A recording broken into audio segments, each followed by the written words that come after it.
Welcome to TFD. Please join our society.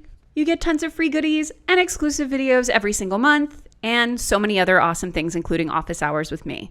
Just a few of our amazing members-only bonus video are things like exposés on everyone from Dave Ramsey to Gwyneth Paltrow, and deep dives into my own best ever personal money decisions.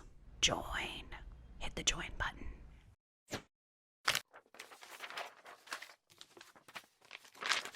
I landed working in crypto because I was unhappy in my current position and started seeking a new role more in line with my education. I'd been curious about crypto on a personal level, despite several warnings, but was willing to take on the high risk. I was, and still am, passionate about financial independence, so when I saw a position at a crypto company, I excitedly applied for it. I saw many red flags before I took it, but every flag got an excuse from my friends and family. Oh, 3.0 is so important. Crypto is safe. Crypto is trendy. You find a problem with every job. I listened to the excuses, and that is how I accidentally joined the cult of crypto. It started when I was researching the company on Glassdoor. There was a banner on top of the page in red that said, "This employer is in the process of suing a poster for their review," or something like that. The reviews were incredible though, so I looked past it and took the interview anyway.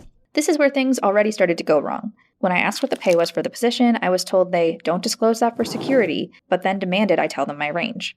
After my second interview, they sent me a nearly 2-hour video podcast of the CEO discussing crypto that I would discuss at my next interview. This podcast was mostly just the CEO bragging about himself and how so many people work overtime because they just love crypto so much. Later, when I was offered the position, it was under the range that I had listed despite them telling me that my range was accurate. I am embarrassed to admit I took the job anyway. I knew immediately I had made the wrong choice.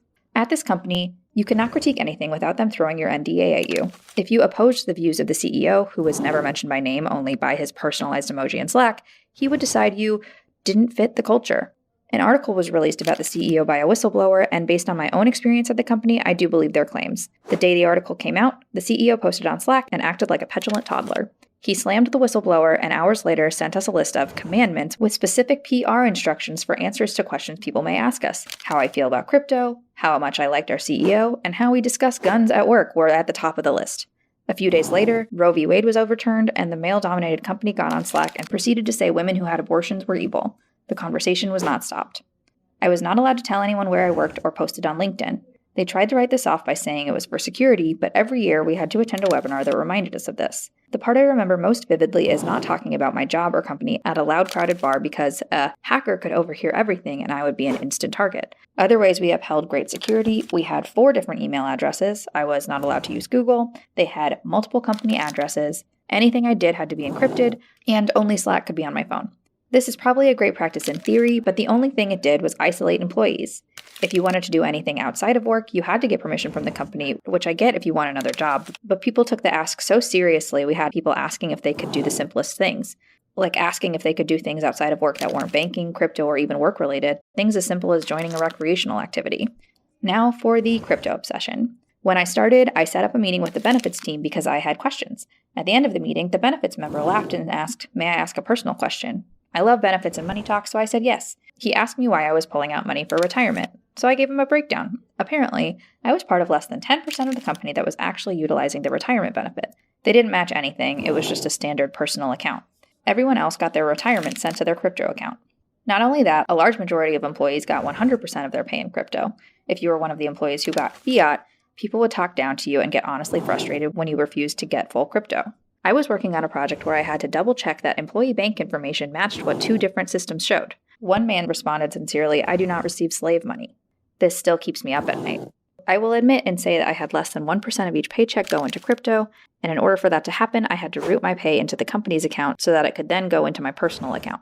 Nothing nefarious ever happened, but my account was with another crypto platform, so why couldn't my crypto have just gone directly into that account? I was laid off from the company in 2022. I wasn't even told in person. I received an email and my computer was turned off immediately.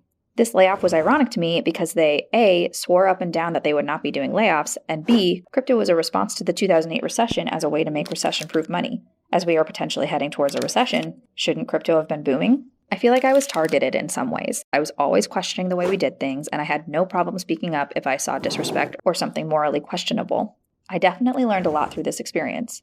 First, listen to your gut and believe in yourself, even if others don't agree, especially if it's a trend.